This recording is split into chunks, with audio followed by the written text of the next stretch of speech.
ഖുർആന്റെ തഫാസീർ എനിക്ക് തിരിയോ? ഖുർആന്റെ വ്യാഖ്യാനങ്ങൾ ഖുർആൻ എന്നുള്ളത് ഒരിക്കലും ഭാഷാപരമായി അതിനെ പരിഭാഷപ്പെടുത്തേണ്ടതല്ല. ഇന്ന് ആകെ വന്ന തകരാറതാ. ഖുർആനെ നമ്മൾ അതിന്റെ ഭാഷാർത്ഥത്തിൽ പരിഭാഷപ്പെടുത്തി. അതുകൊണ്ട് പലരും വായിച്ചു ഖുർആനെ മനസ്സിലാക്കേണ്ടതുപോലെ മനസ്സിലാക്കാൻ പലർക്കും കഴിഞ്ഞില്ല. ഇങ്ങനെ പരിഭാഷപ്പെടുത്താൻ പാടില്ല എന്ന് ബഹുമാനപ്പെട്ട മഹാന്മാരാവുന്ന ഉസ്താദന്മാരൊക്കെ മുമ്പ് പറയുമ്പോൾ നമുക്ക് അവരോട് പുച്ഛം തോന്നിയിരുന്നു. ഇപ്പൊ പരിഭാഷപ്പെടുത്തി നോക്കുമ്പോൾ എന്താ അപകടമല്ലേ? അസ്സലാമു അലൈക്കും. ഖുർആൻ പരിഭാഷപ്പെടുത്തിയപ്പോൾ വലിയ അപകടമായിക്കാണെന്നുള്ളതാണ് ഇദ്ദേഹം പറയുന്നത്. ഖുർആൻ പരിഭാഷപ്പെടുത്തിയപ്പോൾ നിരവധി ആളുകൾ ഇസ്ലാമിനെ കുറിച്ച് പഠിക്കുകയും ഇസ്ലാമിലേക്ക് വരികയും ചെയ്തുകൊണ്ടിരിക്കുന്നു. എന്നാൽ ഇവർക്ക് ഖുർആൻ പരിഭാഷപ്പെടുത്തിയാൽ അതങ്ങോട്ട് സുഖിക്കണില്ല. എന്താ അതിന്റെ പ്രശ്നം? ഇതിന്റെ പ്രശ്നം എന്താന്നുള്ളത് നിങ്ങൾക്ക് മനസ്സിലായോ? മക്ക മുശ്രിക്കുകളുടെ വിശ്വാസം എന്ന് സംബന്ധമായിക്കൊണ്ട് അവര് പറഞ്ഞു, ഇവര് പറഞ്ഞു, മറ്റൊരു പറഞ്ഞു, ഞങ്ങൾ പറഞ്ഞു എന്നും പറഞ്ഞുകൊണ്ട് ചില മൗലിയന്മാരെ ഇറങ്ങിയെന്നല്ലോ. ആരൊക്കെ പറഞ്ഞാലും ഇവിടെ പരിശുദ്ധ ഖുർആന്റെ ആയത്തുകൾ മാത്രം എടുത്തുകൊണ്ട് അതിനെയൊക്കെ നമ്മൾ വെട്ടി നിരപ്പാക്കിയില്ലേ? അപ്പോ ഖുർആൻ പഠിച്ചാൽ ഇവർ പറയുന്ന നുണകള് അത് നമ്മൾ വിശ്വസിക്കൂല എന്നുള്ളതാണ് മെയിൻ ആയിട്ടുള്ള കാര്യം. പിന്നെ ഇദ്ദേഹം ഇവിടെ പറയുന്നത് ഖുർആൻ ഭാഷാർത്ഥം അത് പ്രചരിപ്പിക്കാൻ പാടില്ല എന്നുള്ള. ഇദ്ദേഹത്തിന് ഖുർആൻ അറിയാം. ഇദ്ദേഹം ഏത് ഭാഷക്കാരനാ? ഇദ്ദേഹം മലയാളിയാണ്. ഈ മലയാളിയായ ഇദ്ദേഹം അറബി ആണെങ്കിലല്ലേ ഇപ്പൊ ഖുർആൻ ഭാഷാർത്ഥം വേണ്ടാത്തത്? ഖുർആൻ ഓതി കഴിഞ്ഞാൽ പിന്നെ വ്യാഖ്യാനാണ് അറബികൾക്ക് വേണ്ടുള്ളൂ. അതിന്റെ വാക്കുകൾ എന്തൊക്കെയാണെന്നുള്ളത് അറബ് വംശജർക്ക്, അറബ് സംസാരിക്കുന്ന ആളുകൾക്ക് അറിയാം. പിന്നെ ഇപ്പൊ ഇവര് അറബി പഠിച്ചിരിക്കുന്നു. ഇവരൊക്കെ എത്ര പഠിച്ചിരിക്കുന്നു അറബി? ഇവര് പഠിച്ച അറബിയൊക്കെ മുജാഹിദിനെ എതിരിടാനും മുജാഹിദിനെ നേരിടാനും വഹാബിനെ നേരിടാനും ജമാഅത്തെ ഇസ്ലാമിനെ നേരിടാനും അത്രേ ഉള്ളൂ. ഈണത്തിൽ ദുആ ചെയ്യാനും അതുപോലെ തന്നെ 4 പാളക്കിതാബ് ഓതാനുള്ളതല്ലാതെ വേറെന്താ അറബി അവരെടുത്തുള്ളത്? അറബ് വംശജരായ അറബികളായ ആളുകൾക്ക് അതിന്റെ വ്യാഖ്യാനം വേണം. ഇവർക്ക് അതിന്റെ വ്യാഖ്യാനം മാത്രം മതിയോ? അപ്പോ ഇവർക്ക് ഉസ്താദ് പറഞ്ഞു കൊടുക്കേണ്ടത് അതന്നെയാണ്. ഉസ്താദിന്റെ ഇഷ്ടത്തിനാണ് പറഞ്ഞു കൊടുക്കുന്നുണ്ടാവും. അതും ഏറ്റി പിടിച്ചുകൊണ്ടാണ് ഇവർ നടക്കുന്നത്. എന്നിട്ട് നടന്നിട്ട് എന്താണ് ഇവർ ചെയ്യുന്നത്?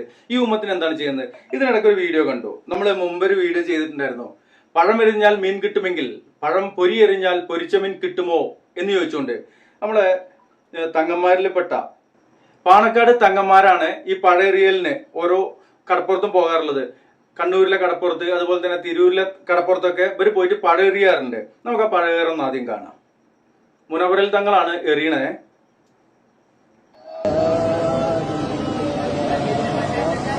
നന്ത്രപ്പഴം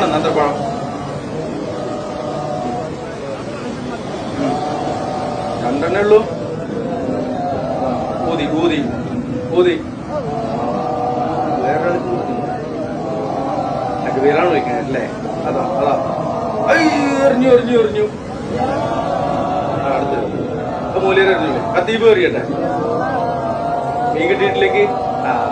പ്രിയപ്പെട്ടവരെ, മഷുക് മാട്ടൂലാണ്. ഇന്നലെയാണ് എന്റെ അടുത്ത പ്രദേശമായ പുതിയങ്ങാടിയിൽ മുനവ്വറലി ശിഹാബ് തങ്ങൾ വന്നത്. പഴം കടലിലേക്ക് എറിയുന്നതിന് വേണ്ടിയാണ് അദ്ദേഹം വന്നത്. ശരി, അദ്ദേഹം വന്നപ്പോ നിങ്ങൾ എന്തേ 2 പഴംപൊരി കൊണ്ടേ കൊടുക്കാറുന്നത്?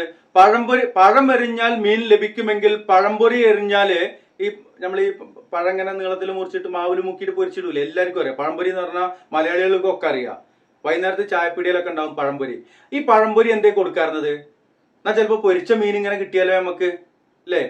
പഴം എറിഞ്ഞാൽ മീൻ കിട്ടുമെങ്കിൽ പഴംപൊരി എറിഞ്ഞാൽ മീൻ ഫ്രൈ കിട്ടണം, പൊരിച്ച മീൻ കിട്ടണം, ഇല്ലേ? ഇവിടെ മറ്റൊരു കാര്യം, ഈ മോലിയർക്ക് തങ്ങളാണല്ലോ ഷർഫാക്കപ്പെട്ട കൈ കൊണ്ടാണല്ലോ ഊതിയിട്ടൊക്കെ എറിയണത്. മോലിയർക്കൊന്ന് കൊടുത്തത് എന്തിനാണെന്നറിയോ? ഇത്തവണ എങ്ങാനും മീൻ കുറവ് വന്നാല് തങ്ങൾക്കാവും കുറ്റം. അപ്പോ എനിക്ക് മാത്രം വേണ്ട, മോലിയർ എറിഞ്ഞുകൊണ്ട് കുറ്റം കംപ്ലീറ്റ് നമുക്ക് മോലിയർക്ക് ഇടാന്നും പറഞ്ഞിട്ട് അടുത്തിക്കണ മോലിയർക്ക് കൊടുത്തു. ഇനി എന്താ ബാക്കി പറയണെന്ന് നോക്കാം. പലരും ചിന്തിക്കുന്നുണ്ടാവും പഴമെന്തിനാണ് കടലിലേക്ക് എറിയുന്നത് എന്ന്. ഏതായാലും അത് പതിറ്റാണ്ടുകളായിട്ട് പുതിയങ്ങാടി പ്രദേശത്ത് നടക്കുന്ന ഒരു നേർച്ചയാണ്. അപ്പൊ അങ്ങനെ കടലിലേക്ക് പഴമെറിഞ്ഞാൽ, പാണക്കാട് തങ്ങന്മാർ പഴമെറിഞ്ഞു കഴിഞ്ഞാൽ കൂട്ടമായിട്ട് മീനുകൾ വരും. ഇനിയുള്ള കാലത്ത് കൂട്ടമായിട്ട് മീനുകള് വടിയും കുത്തി വരും. ഇവരിടുന്ന വലയിലേക്കാണോ വരിക, അതോ കരയത്തേക്കാണോ വരിക, അതോ ഇവര് കറിക്കൊക്കെ അരിഞ്ഞു വെച്ചിട്ട് അതിന്റെ മസാലയൊക്കെ റെഡിയാക്കി വെച്ചിട്ട് ചെമ്പുക്ക് പാത്രമല്ലേ, കറിപ്പാത്രം, അതിക്ക് ഇങ്ങനെ വന്നിട്ട് ചാടുക ചെയ്യാ? അല്ല, അതൊക്കെ ഒന്ന് വിശദീകരിക്കണല്ലോ. പതിറ്റാണ്ടുകളായിട്ട് പൂതിയങ്ങാടി എവിടെ നിങ്ങൾക്ക് മനസ്സിലായില്ലേ? പൂതിയങ്ങാടി നേർച്ച. ഇനിയിപ്പോ അത് നമ്മൾ കൂടുതൽ വിശദീകരിക്കണില്ല. ഓക്കെ, പതിവായിട്ട് വർഷങ്ങളായിട്ട് നടത്തുന്നുണ്ട് എന്നുള്ളതാണ് ഇതിന് തെളിവ്. ഇത്ര ഉള്ളൂ ഇതിന് തെളിവ്. എന്നിട്ട് കൂട്ടമായിട്ട് മീൻ വരും എന്നാ പറഞ്ഞത്. അത് എങ്ങനെയാണ് വരല്? വലയ്ക്ക് വന്നിട്ട് തന്നെ പിടിച്ചോ എന്ന് പറഞ്ഞിട്ട് വന്ന് കയറലാണോ? എന്തായാലും മൂപ്പര് പറയട്ടെ. അവിടെയുള്ള സാധാരണക്കാരായ മത്സ്യത്തൊഴിലാളികളുടെ പട്ടിണിയൊക്കെ മാറും. മനുഷ്യത്തൊഴിലാളികളുടെ പട്ടിണി മാറണമെങ്കിൽ റിസ്ക് നൽകുന്നവൻ അള്ളാഹു ആണ്. അള്ളാഹുവോടാണ് തേടേണ്ടത്. അള്ളയാണ് ചാകരയൊക്കെ തരിക. അതുപോട്ടെ പറയിച്ച് സാമ്പത്തികമായിട്ട് അഭിവൃദ്ധി വരുമെന്നൊക്കെയാണ് അവിടെയുള്ള സാധാരണക്കാരായ ആളുകളുടെ ഒരു വിശ്വാസം. ഏത് വിശ്വാസമാണ്? നിങ്ങള് തഹ്ലീലാണല്ലോ അവിടെ ചെല്ലിയിരുന്നത്, ഇസ്ലാമിന്റെ പേരിലാണല്ലോ ഇപ്പൊ ഇത് നടത്തുന്നത്. ഇതേത് വിശ്വാസമാണ്? ആരെ പഠിപ്പിച്ച്?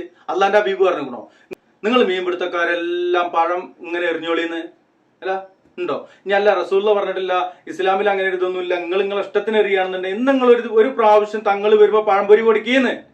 പഴംപൊരി കൊടുത്തിട്ട് പൊരിച്ചമ്മീൻ വരുമോ നോക്കുക അല്ലേ? അല്ലെങ്കിൽ പഴം കറി വെച്ചിട്ട് കടലേക്ക് തൂത്താല് കറി വെച്ച മീൻ, അപ്പൊ പിന്നെ കറി ഉണ്ടാവുമല്ലോ, അത് വേണ്ട, പൊരിച്ചമീൻ കിട്ടും നോക്കാം നമുക്ക് പറയാം. അതുകൊണ്ടാണ് എല്ലാ വർഷവും ഈ ഒരു ട്രോളിംഗ് കഴിയുന്ന സമയത്ത് പാണക്കാട് തങ്ങന്മാർ വന്നിട്ട് കടലിലേക്ക് പഴമെറിയുന്നത്. ഇക്കുറിയും അത് തെറ്റിച്ചിട്ടില്ല. ഇക്കുറി പാണക്കാട് സയ്യിദ് മുനവ്വർ അലി ശിഹാബ് തങ്ങളാണ് പുതിയങ്ങാടിയിൽ വന്നത് പഴമെറിഞ്ഞത്.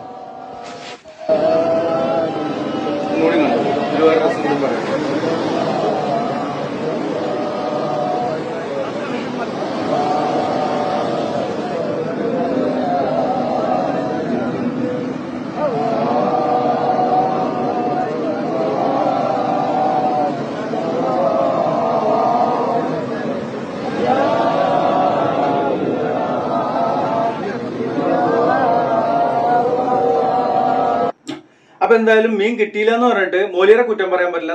തങ്ങളെയും കൊണ്ട് മോലിയര് ഒരു മുൻകൂർ ജാമ്യം എടുപ്പിച്ചിക്കണു, ഒന്ന് ഊതിപ്പിച്ചിക്കണു.